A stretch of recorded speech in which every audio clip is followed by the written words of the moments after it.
Straight up Tennessee family, what's happening? What is good? What is good? What is good? Happy Sunday, man. Hope everybody has had a great day so far. Thank you for tapping in with us, man, on a Sunday. This is our new format, live on Sunday, live on Wednesday.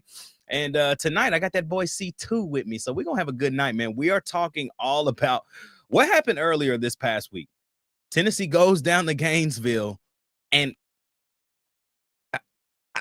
I don't even really have words for what happened. An absolute beatdown, but bounced back yesterday evening against the Texas Longhorns there in Austin, Texas. So good to see a bounce back, but still some question marks on a team that you didn't think there would be question marks on this at this point in the year, but maybe you did. But then we're going to talk all about the impact of the transfer portal in the 2025 football season. Is the portal going to impact us in a way that is great, or is it going to impact us in the way that we've seen over the winter semester, which has been extremely poor? We did not do a great job.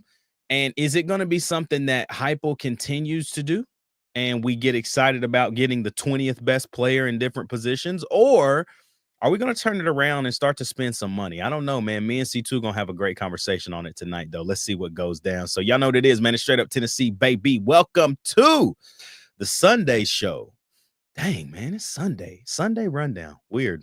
Oh, well, that's what we're doing. You already know what it is, man. It's Straight Up Tennessee, baby. Let's get it, man.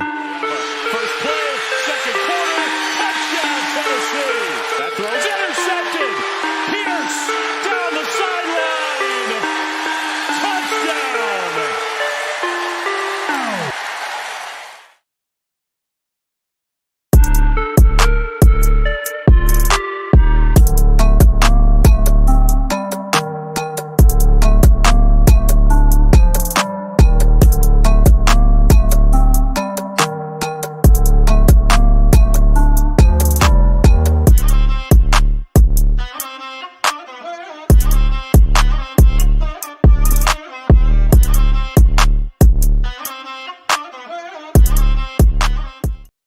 Straight Up Tennessee family, what's happening, man? Happy Sunday. Hope y'all having a great day. Y'all know what to do, man. Top of the show, like, comment, subscribe, and join the channel.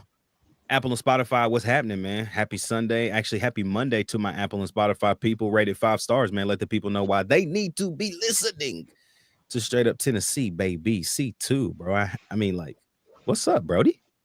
What up, man? My mic's not working today, so sorry for the AirPod quality audio, y'all. Dookie. Yeah, I got to get that figured out. But it's been an interesting week in basketball, man. Been a weird one. Interesting is not even the word I would say. It's been a complete disappointment, I guess you would say. Yeah. Just no, it's hard to say disappointment, man. Like, we never play well in Gainesville. It don't matter what sport we're playing. Every time we have to go down there, it's an interesting type of game. I think about the football team, bro. Like, I think about football 2016, I think. We went to the Swamp. No. It would have been 2017. We went to the Swamp. It was Butch Jones's last year. And we lost that game on a Felipe Franks Hail Mary pass at the very end. Oh, yeah. That was just you had the game won. And I think it was Micah Abernathy just didn't run. Like he was playing deep third, deep fours, and didn't run. And they caught a touchdown over our head. Antonio Callaway is who caught the tutty. Those are the things that just frustrate me. And in basketball, that's what happened to us on what was that, Tuesday? Just an absolute beatdown, man. I mean, 30-point. God, I mean, and the thing, here's a problem, C2. Here's the problem. I'm so tired of hearing people say that bad shots were taken. Great shots were taken. They just couldn't hit. They could not hit anything. Nothing. Capiche? They couldn't even hit free throws, man. It was bad. It was bad, dude. Like you you just have nights like that. You really do. And sadly, it happens to us every single year in like what is like one of the kind of biggest games to start conference play. You go down to Florida and you get absolutely killed. Uh, my man Dylan Elam's in the chat. Artez is in the chat as well. What's up, Tez? He says go big orange. Dylan Elam says this: we couldn't hit sand if we fell off a camel, bro.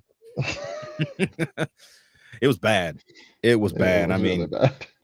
the shooting struggles continued really into that first half against Texas. You know, like I felt like while we shot the ball better, I think shot selection got worse against Texas. We just started kind of trying to force the issue, and I'm just not. Let me ask you this: who's to blame here? Because it's a trend in the Barnes era. Even when you had guys like Grant Admiral, Bone, Bowden, they went through droughts where you're like, can anybody score? But you had a guy like Grant Williams who you just said, hey, here. And he could really go and get a bucket. I think Grant Williams is the best bucket getter Rick Barnes has had, even better than Dalton Yeah, Knecht. I would agree with that. Look, Like, I'm not a basketball head, so take everything I'm about to say with a grain of salt. But I feel like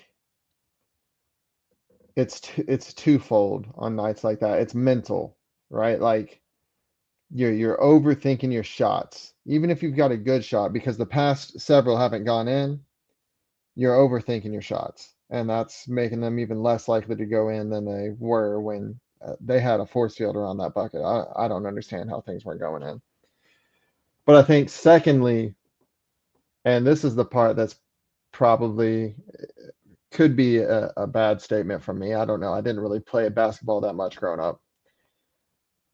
But from a fan standpoint, if it's not falling, I think that's when you have to drive in to get those higher percentage shots more rather than shooting from the perimeter because it's not falling. It's not that you're taking bad shots. It's not that you're taking shots you normally wouldn't take, but they aren't going in. And at least if you drive the paint, you get a chance at a foul. You can get some of those big guys that were murdering us down low in foul trouble.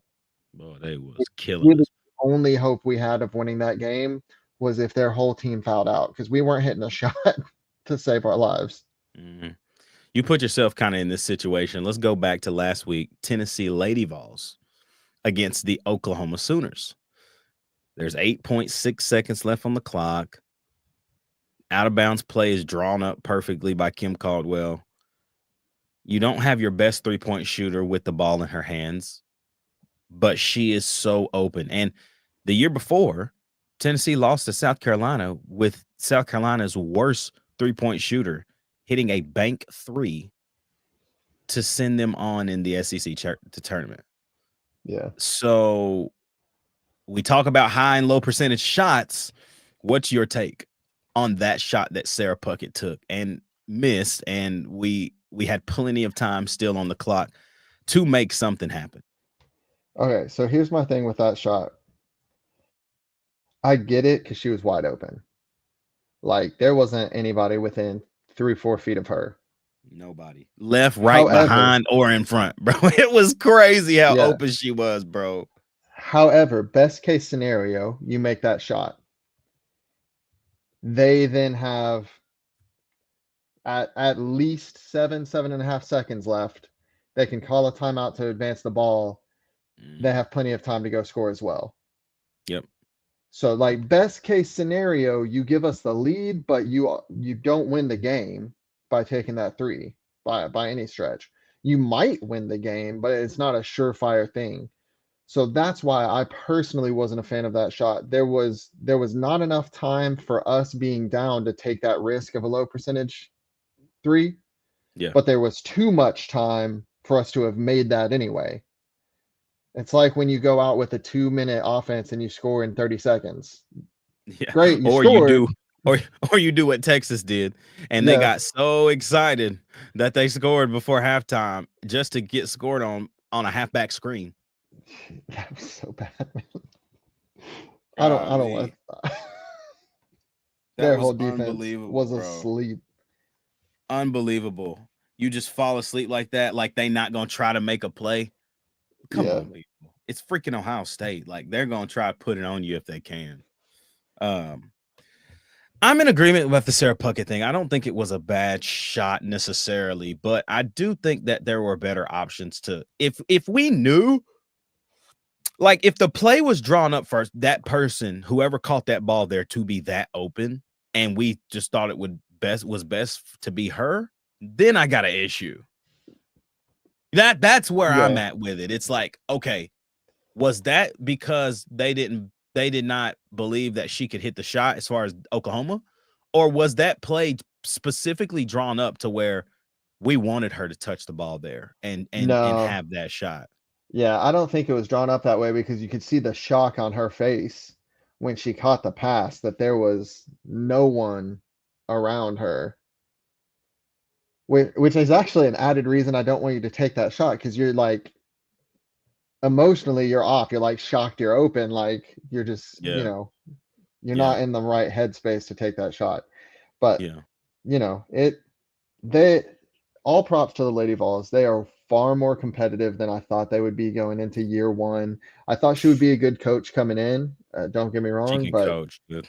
to have them where they are already is solid. Yeah. She can coach. And it's evident, man. I think they beat Arkansas today by like 40 almost. I'm pretty That's sure. wild. I mean, it was insane. They played Arkansas today. They won 93-63. They won by 30. That's ridiculous. But shout out to the Lady Vols, Kim Caldwell. You doing your thing, sis. You doing your thing. Let's get back to the men real quick before we hop into some football talk. You bounced back against Texas. It wasn't pretty at all, but that majority of the second half, you were losing. Mhm. Like it wasn't. It wasn't until what 6 minutes left. It might have been actually more like 4 to 5 minutes left that you took the lead, and I think that lead was 66-62. Or you might have been up 66-60. You kind of pushed that Yeah. lead out a little bit. Um, it was a weird game, man. Like I felt like defensively we were out of sorts. We got caught up in ball rotations a lot. Their freshman Trey Johnson was absolutely eating whoever guarded him. When they tried to put 5'9" on him, he just did turnaround jump shots on Zakai, cooking him. They put Meshack on him. All Meshack did was foul him. They put they rotated guys on the kid, and he was killing everybody. He's going to be a great player in this league, and I don't think he's a one and done. I think he might try to be. But that kid had a great night. Trey Johnson there for Texas. Their guard play was really good last night. They had a lot of paint touches from the guards, which allowed them to get shots off the corner, shots by the free throw line, floaters. They were really penetrating the defense of Tennessee and making it very, very difficult to rotate. Like Tennessee could not, they got caught staring a lot of times as the ball was rotating or as they were getting a paint touch. We're still trying to get to the paint, and then we end up fouling. Or they get to the paint touch, they kick it for a three, and our rotation's too late, and so somebody's hitting a three. So it was just it wasn't pretty, but you won the freaking game. People don't understand this about basketball. I think basketball and baseball are very similar. With baseball, think about it. If you're the better team, like you probably are going to win. Now, Yeah. basketball, when you're the better team, you probably are going to win. But that's why there are things like the College World Series and the NCAA tournament. When you start to match up with teams that you don't normally get looks at during the year, a team that may be a little hungrier than you, Evansville, or like a team that may be a little hungrier than you. Who did Tennessee play? Louisiana in 2022 or whenever it was when Tennessee played them in the tournament.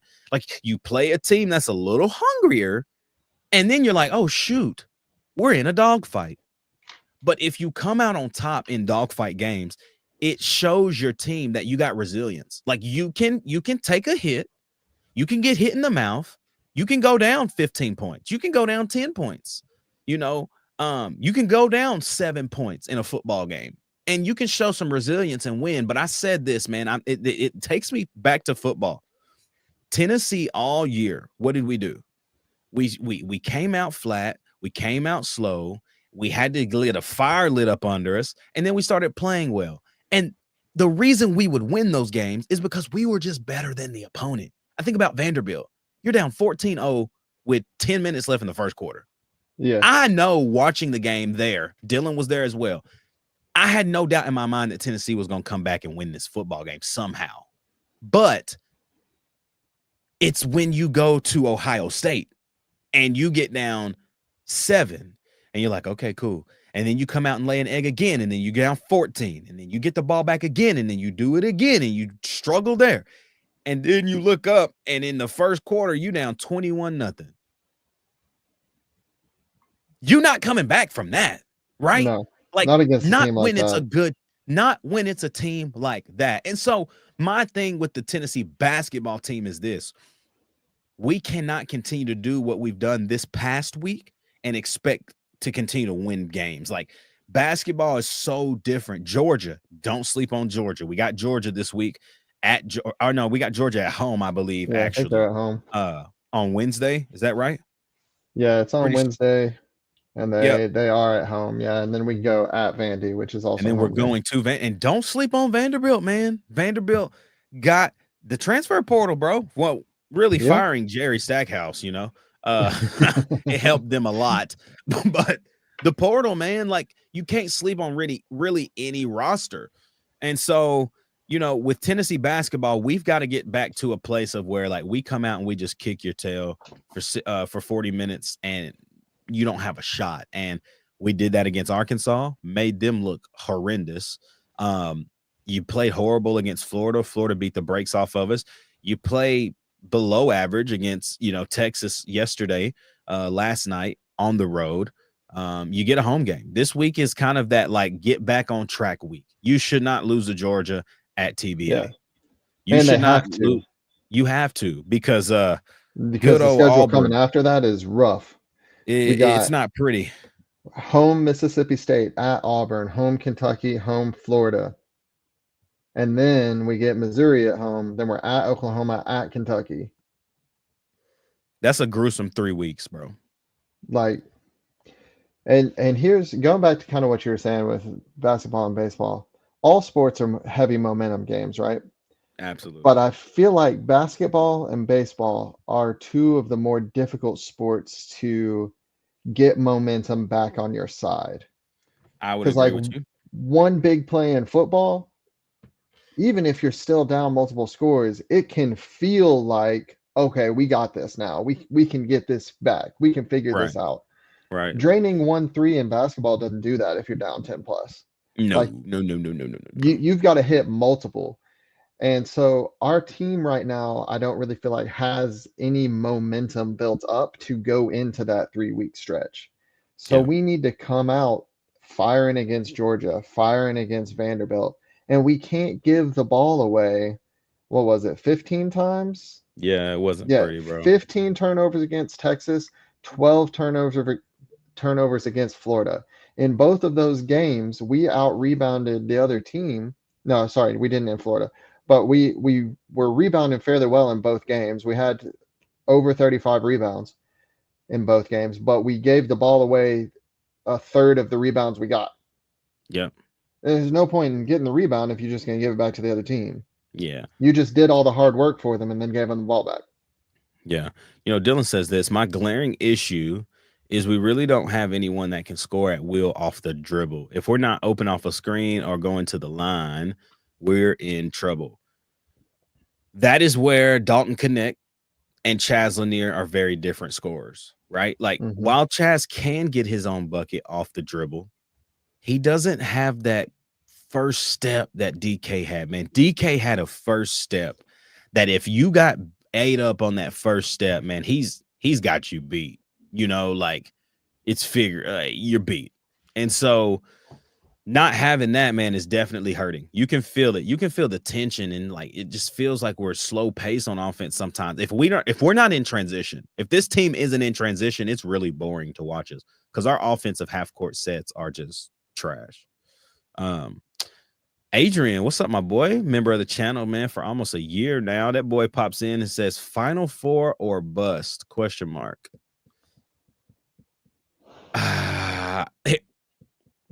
You want to answer that first? Oh man. I mean, I can.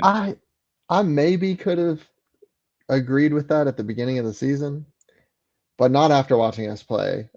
I can't say Final Four or bust after watching us play. I would say Final Four or bust if we were like consistently getting to the Elite Eight. You know, like we did it last Yeah. year. Cool. Like, cool. Right. I don't But feel like this team is as good as last year's team. it's weird, man. Sometimes we are. Sometimes I'm like, dang, they are. And then there's other times I'm like, no, they're not. And so I think we'll find out. We'll find out by the end of January. We're going to know exactly what kind of team this team's going to be come tournament time, because once you start SEC play, it basically is tournament time. Like Mm-hmm. you are preparing for the competition you will see in March. And I mean, boys, if we want to be honest here, March is only 7 weeks away. So That's it's not wild. like we got a lot of time to tune things up. You know what I mean? It's like, figure it out. You were the number one team in the country for 5 straight weeks for a reason. Figure it Yeah. out. So that's all I got for hoops. Yeah, Dylan says Elite Eight is a W. I agree. I mean, Barnes does not have a history of winning championships. Like, let's just say it for what it is. He's gonna get you there and get you to an opportunity. But I don't think we've even had like the rosters. Like when I think about a Final Four team, bro, like I think like teams that's not even really playing that well right now. Like I look at Duke. Like Duke's playing okay, but they're really underachieving for what everyone expected them to be. But that's a Final Four roster. Cooper Flag, dog. Tyrese Yeah. Proctor, dog. Like they got so many pieces. I look at a roster like Iowa State. Like people don't really watch Iowa State play. They have a roster that's built for a tournament run. I think about smaller schools like Drake and Seton Hall. Like these are teams that always have that little it factor that can get them there. And so I don't know if our roster gives me that feeling yet. I think the injuries as well to JP Estrella, Cameron Carr breaking his thumb and then deciding to hit the transfer portal, that made no sense. You know, I don't know, man. I don't know. We'll find out though. Yeah, I don't know if we've got the attitude we need for a championship, if that makes Yeah. sense. Not that there's like a bad culture or anything like that, but when I look back at like our baseball team's championship run, everybody on that team had a chip on their shoulder. And Yes. everybody on that team was okay being the villain of baseball that year. They did not give a crap who did not like them. They did what Nico at the beginning of this year said we were going to do in football. They stepped on people's throats, and they Yeah. did not give a crap if you didn't like it or if you Not were at all. upset about the way they celebrated it. That's Not the at all. type of swagger I feel like is missing in the basketball program, and I also feel like was missing a little bit this year in the football program on Yeah. offense specifically. Yeah. I would agree with that. Man. But let's talk a little bit about some Vol football, man, for a minute. Biggest news I think this week is the fact that the voice of the Vols was named, and it was none other than Sack, the Mike Right. Keith, bro, the I Mike can't Keith. wait. How big is Cannot that? wait. How It's big is huge. that? It's huge. I don't know what the effects will be on like recruiting or anything like that. I don't know if it matters, but I'm excited to listen to the game on the radio while I watch it on TV. Because you best believe the TV is going to be muted. Oh, dude, I don't want to hear nobody talking. I'm so Oh, fed up with dude, all these talking heads. Give me Mike Keith screaming at the top dude. of his lungs because we got a sack or because we hit the hole on a run for a touchdown. Oh, dude, he's gonna sound so good calling the Vols, Yeah. bro. Iam Aliava back in the shotgun. He's got 4 wide right now. Oh, he drops back. Touchdown! Oh man, touchdown! Vols! Like just I can't wait, bro. I And cannot wait to see. I feel like he's gonna have even more energy than he did because he's actually like gonna be excited about what he's watching on the field, And he's hopefully. a Vol. I mean, he Because graduated the from Tennessee. Yeah, because the Titans for the past couple years, they had to be painful to call for. Like being down 20 something points and screaming that excitedly about a sack. Like, God bless the man. He's a consummate professional. Could not be He me. is. I'll be He like, is, yeah, bro. we got a You gotta sack. give him. You gotta give him his flowers, bro. You gotta give him his flowers for real because that's Yeah. insane. When you think about it, that's absolutely insane. Like that time the Patriots like mollywopped the Titans and he was still out there yelling anytime anything good happened for us. Yes, yes, bro. Yeah. I don't know, man. I think it's gonna be awesome. I'm excited for him. I'm excited for us. Hmm. A lot of people were upset about Kessling leaving, and I think, the sad part was that it's all I've known as a Vol fan is Bob Kessling. Um, but also all I've known is Mike Keith for the Titans, and Yes. so it feels like a massive upgrade for Tennessee, just in energy and what he can bring, man. What he brings to the telecast, and I guess it's really just the broadcast and not the telecast because he doesn't call the game like a color commentator. But the energy, man, I can't wait to listen, dude. I can't wait to like this is now where if I'm like late for kickoff, like if it's an away game and I'm like in the car and I'm late to watch kickoff, I don't even care because I got Mike Keith calling Like, that game. exactly. You know what I mean? It's like Corey, like when you decide, like, look, this football season, if you're ever back in Knox, and you're like, man, I'm pulling up. Okay, cool, cool, cool, cool, cool. You can come on, whatever. If you're late, I won't even care because I know you're gonna be hearing it better than me. I won't even care. So, but a massive commit this week early too. Being able to get, oh, excuse me, being able to get Gabriel Osinda, the offensive tackle from Chattanooga here. I thought it was. I didn't think he was going to commit this soon, but I'm not mad about it. He played at Baylor School, there in Chattanooga, which is the same school that Amari Jefferson went to as well. This guy is 6'7", 330. I repeat, a senior in high school, 6'7", 330. He had an insane offer list, bro. Like when you look at the people who were offering him, Florida, Bama, Georgia, Ole Miss, those are just like the SEC dominant programs that offered him. And Yeah. he was only a 3-star, right? Like he was a 4-star on some outlets, but that's a massive pickup if you're Hmm. Heupel. That's a massive pickup. If you get a guy like that who was getting recruited by the dominant programs and he commits to you on live television, that's a recruiting tool, bro. That's a recruiting tool in itself. So, I mean, I don't know. I'm excited about him. I think, he 2026, really this year, man, it's going to be, to me, this is the Glenn Ellerby year. Like, we're going to find out if he can actually coach offensive line or if he is really just Heupel's buddy. And I'm hoping that he's both, honestly. Yeah. That's exactly what I was gonna say. He's, in my opinion, he's a three pseudo 4-star because he's got all of like the physical aspects you want, but the talent's a little raw. Yeah. So can Ellerby coach him up? That's what we're gonna find out. I And mean, look, if he literally, if he can't, Heupel's job to me rests on, if he can't coach him up, Heupel's job rests on if he's still here the following I year. mean, Dylan literally just echoed you. He said, he'll be a great test for Ellerby. He's got all the raw tools. Just got to teach him some techniques. If he falls flat, then it's wraps. Yep. He's got everything you want in an offensive tackle. You might want to slim him down a little, but 6'7" is exactly what you want a guy to be. Like, you got a guy who's tall, who can get off the ball. He's got quickness. Yes, he's 330 pounds, but he's been able to dominate at that weight. And obviously, Tennessee's strength and conditioning program is going to get him to a place in nutrition. They're going to get him to a place where they want him to look lean, a little bit more agile. And so I love the pickup. But you think about 2025, see, and the issue I have is that we weren't dominant in the portal this winter semester. Mm-mm.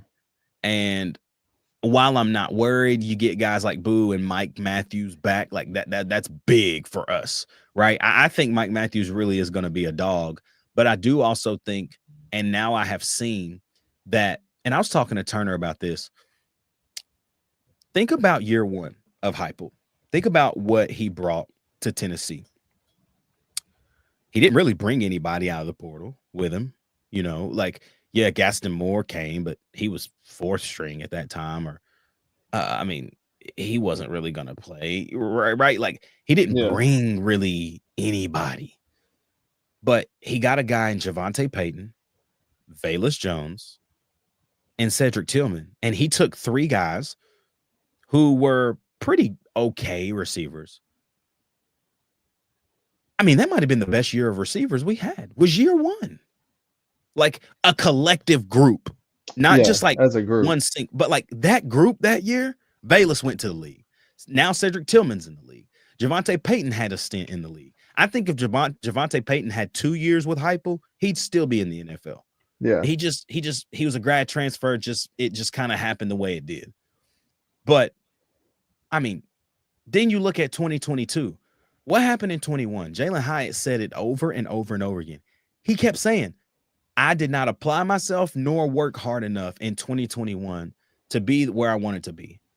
All off season of the 2022 season, all we kept hearing was Jalen Hyatt has been in the weight room. Jalen Hyatt has been catching jugs. Jalen Hyatt caught 30,000 jugs. Jalen Hyatt this, Jalen Hyatt that. And we're just like, man, I hope the work pays off. Boy, did it. The Biletnikoff winner 12 games later. Right? Yeah. Like, what I'm seeing is it takes work. It takes work to learn Heupel's offense, bro. And with this receiver position, I have now also known it is the most important position on the offensive side of the ball. Forget the quarterback. Forget the running backs. Forget the line. The receiver position is what makes or breaks how good we look offensively. And we've not been great the last 2 years. And I think it's because we ain't working. We ain't grinding. We want things given to us. And we're talented and we're fast and we're tall. And, I think it's why Nico and Dante were gelling so much. I remember when we talked to Dante early last season, he's like, me and Nico be in the facility all the time, throwing, talking about different. And you felt that chemistry, bro. Yeah. You felt it. You didn't hear that a lot about a lot of other guys. And I'm thinking about all of the overthrows that Nico had this year. Receivers looking over the wrong shoulder. I'm like, was this just receivers really not knowing what the hell's going on? Or slowing up. I don't know, man. Like, check this out. Dylan says this. I will say, because I don't think anyone has noticed, the receivers are getting a makeover. Historically, Hype wants a big receiver. Brew, Thornton, Brazel. But now we've got Amari Jefferson, Mike Matthews, Staley, Boo Carter. Yeah. That's what we need. We need shifty guys, all shorter and more shifty. Absolutely. That's what we need. And I mean, think about it. That's what 2021 was, Dill. Javonte Payton was a solid 6'1". Velus Jones, was he even 6 foot? Cedric Tillman was 6'3", a big body guy, but man, Cedric Tillman was very agile, can make plays, man. He was a different 6'3". Let me ask you this question. And before I'm gonna preface it before I ask. I still fully trust that Heupel is the right guy for the job right now. I think there are some things that I want to see from him and from this coaching staff that will determine if I still feel that way after this next football season. But do you feel like that lack of work ethic is kind of creeping in as a culture issue with our team? Because we saw it after This season particularly, anytime we had a week off, it was a problem. You could tell that we were not prepared. We didn't grind on our week off. We didn't go into those games ready. You could tell with our offensive line, with a couple of them, not all of them. I mean, all love to Cooper. I mean, Spraggins was a fighter in there, but specifically at tackle position, I guess. You could tell sometimes there was either a knowledge issue or a work ethic issue. A knowledge issue is on the right side, getting your hands where they don't need to be sometimes. Technique issue, I guess I should say. Left side, work ethic issue, in my opinion. But going back to Ellerby real quick, and then I'm going to answer your question. Lance got better. He did get better. Lance got better. Well, like from game 1 to game 13, Lance got better. And so I don't know if that's credit to him for being in shape. Half of his issue was he wasn't in shape to play football, which was the work ethic issue. So I don't know. Let me I'm just going to answer it this way. Is it a culture issue? Not yet. I'm going to say not yet because you saw it in mostly upperclassmen. Yes, Lance Hurd came in overweight and under conditioned, but for some reason you kind of expected that. He didn't play football last year. He was on the roster. He didn't play. I don't think Lance really even knew what it took yet to play SEC football. So that's why I'm going to preface that with him. But I started to see more of the issues in the higher up classmen. I think about, let's just state the obvious, Squirrel White, complete drop off in 2024. I mean, like, but then I started to think, like, was Squirrel White ever really like that guy? You know, like when you really, that was it. Yeah. You know, like, was he really ever just like, bro, he is just a stud? I don't know. I felt like Squirrel got a ton of catches in 2023 because Joe Milton couldn't throw anything competent 15 yards down the field. He was the only one fast enough to catch the pass. Like, I don't know. But I think mostly NIL is causing players to come in and expect more and give less. Oh, look at this. Dylan says, I wouldn't say it's a culture issue. It's an NIL issue. I think because they try to collect a game check at the end, whether it's a WRL, it's all good. It took guys like Samp and Nico to get them going. I think they expect more and they give less. So do you think NIL then is taking away some of the guys' drive to get to the NFL? Because one of the reasons guys used to push themselves so hard was to make it to the NFL. But now if you're getting a multi-million-dollar deal to play college ball, I mean, some of these guys, the deals they're getting, they could retire after 4 years of college ball, 5 years of college ball. You don't even need to go to the league. I mean, perfect example, bro. The perfect example. Did you see the news about what Quinn Ewers said earlier last week? No, I saw the Carson Beck news. I didn't see the Quinn news. Quinn Ewers, put it this way, you're talking about how NIL impacts kids. Quinn Ewers has his mother on his payroll.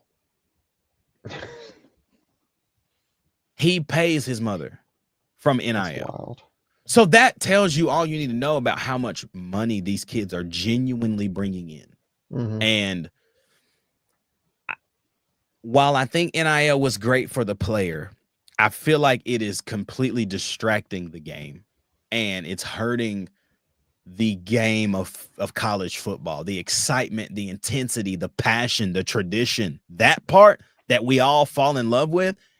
I think give this NIL thing 5 years. If nothing changes from now till 2030, let's say nothing changes, I think we're going to all hate watching it just like we do the NFL until the playoffs. Yeah. Like, I only watch the NFL playoffs. I watch the teams that I love. I watch the Titans. I watch the Panthers, right? I watch them because those are my teams. I like them. They're my teams. The Panthers, garbage. Titans, garbage. I ain't got much to watch. You see what I'm saying? And we ain't going to the playoffs. But it's like when you watch the playoffs, there's a different kind of intensity. And it's because now you really want to win. Like you want to hold gold at the end. And so I think if nothing changes in 5 years, it's going to get boring and you were going to be just watching professional students play football. And like, think about this, bro. Have you even heard about people like since NIL? I just think about these last couple years. Have you really even heard about people getting like kicked off the team? No, Like, it's really. not something that's like the forefront anymore. If any team was going to have people kicked off the team, it would have been Georgia. Yeah, well, they did kick Ra Thomas. They did kick off Ra Thomas. They did. One person out of how many people that like, do you know how But I don't know, fast man. you got to be going to get caught that often when you're a big football player in Athens, Georgia? Yeah. Yeah. Like, Yeah. you wasn't just going 10-15 over, my friend. Nah, my boy. Nah, my dog. You was swerving on that corner. Whoa. Be hold on tight, because I don't know. That's like the way that she go. And she heard that she wanna show. Shout out Jello G3, man.